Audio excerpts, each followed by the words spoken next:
BRS నాయకులు అధికారం కోల్పోయిన తర్వాత కన్స్ట్రక్టివ్ అపోజిషన్ లాగా కాకుండా డిస్ట్రక్టివ్ అపోజిషన్ లాగా వారిని వారే డిస్ట్రక్షన్ చేసుకుంటున్నారనే సంగతి మర్చిపోయారు.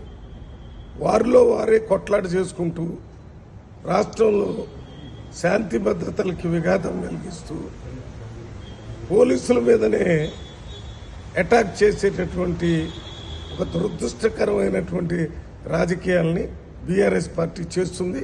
దాన్ని తీవ్రంగా ఖండిస్తున్నాం.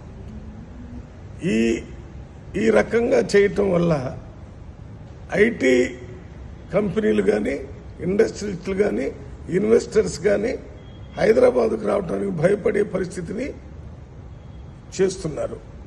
హైదరాబాదులో దాదాపు 500-600 సంవత్సరాల నుంచి తెచ్చుకున్నటువంటి బ్రాండ్ ఇమేజ్ని దెబ్బతీసే విధంగా ప్రవర్తించడం మంచిది కాదు. రాజకీయాల్లో వేడి చేయాలా. కాంగ్రెస్ పార్టీ 10 సంవత్సరాల అపోజిషన్లో ఉంది. ప్రజల కోసం పోరాటం చేశాం, కానీ వ్యవస్థలకి వ్యతిరేకంగా కాదు. వ్యవస్థలో రాజ్యాంగపరమైన హక్కులను ఉపయోగించుకొని పనిచేయాలి. మేమేదో కొట్లాట చేసి లేకపోతే పోలీసుల మీద అటాక్ చేసి వాళ్ళ ఇంటి మీద దాడి చేస్తాం, వీళ్ళ ఇంటి మీద దాడి చేస్తామంటే ఇది మీరు 10 సంవత్సరాలు చేసినటువంటి పనులు మర్చిపోలేదు. ఇంకా ప్రజలు 10 సంవత్సరాల్లో మీరు ఎంతమంది కాంగ్రెస్ పార్టీ ఎమ్మెల్యేలని టీడీపీ ఎమ్మెల్యేలని తీసుకున్నారు. టీడీపీ ఎమ్మెల్యే రిజైన్ చేయకుండానే మీ మంత్రివర్గంలో మంత్రి అయ్యాడనే సంగతి మీరు మర్చిపోయారు. మీరు మాట్లాడే అన్ని ఎట్లున్నాయంటే దెయ్యాలు బయటకు వచ్చి వేదాలు వల్లించినట్టుగా ఉంది.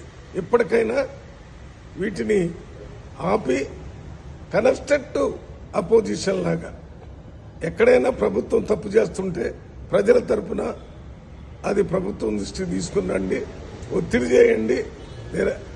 మీరు కావాలంటే ఇందిరా పార్క్ దగ్గర ధర్నా చౌకులు ఉన్నాయి, ఎక్కడంటే అక్కడ మీరు మాట్లాడేటటువంటి అవకాశం ఉంది. వీటన్నిటిని వదిలిపెట్టి కొట్లాట్ల లేకపోతే దాడులు చేయటం ఈ సంస్కృతిని వెంటనే ఆపాలని డిమాండ్ చేస్తున్నాం.